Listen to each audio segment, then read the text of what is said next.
This is Shamim in front of you.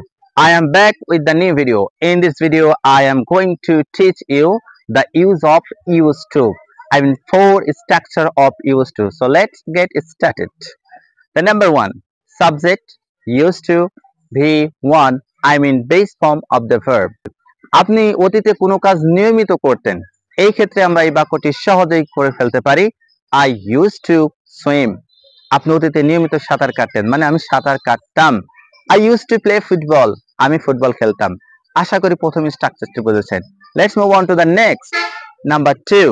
দ্বিতীয় number স্ট্রাকচারটির কথা বলবো। সাবজেক্টের পরে be verb used to verb 4 এই স্ট্রাকচারটা নিয়ে কথা বলবো। তো চলুন বাক্যটি কেমন হয় আমরা দেখে নেই।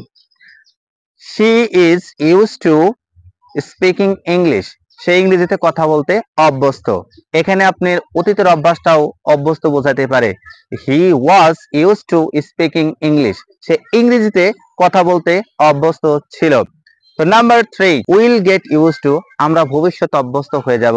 যেমন I will get used to speaking English. ইংরেজি বলতে অভ্যস্ত হয়ে যাব। সর্বশেষ রুলসটা নিয়ে যেটা আমাদের মধ্যে ভুল বোঝাবুঝি হয়, সেটা be used to পরেও ভার্বের বেস ফর্ম হতে পারে। The camera is used to take photo. ক্যামেরাটাকে ছবি ওঠানোর জন্য ব্যবহার করা হয়। তার মানে সাবজেক্টকে কোনো কিছু করাতে ব্যবহার করা হয় বোঝালে be verb used to পরেও এখানে ing হবে না, হবে ভার্বের এক নম্বর form. Hope you really enjoyed this. If you want to improve your spoken English as well as grammar, please subscribe my YouTube channel Uncover English with Shamim. Definitely this channel surprisingly boosts your confidence to speak in English. Thank you very much for the time being. Until then, take care. Assalamu alaikum wa rahmatullahi wa barakatuh.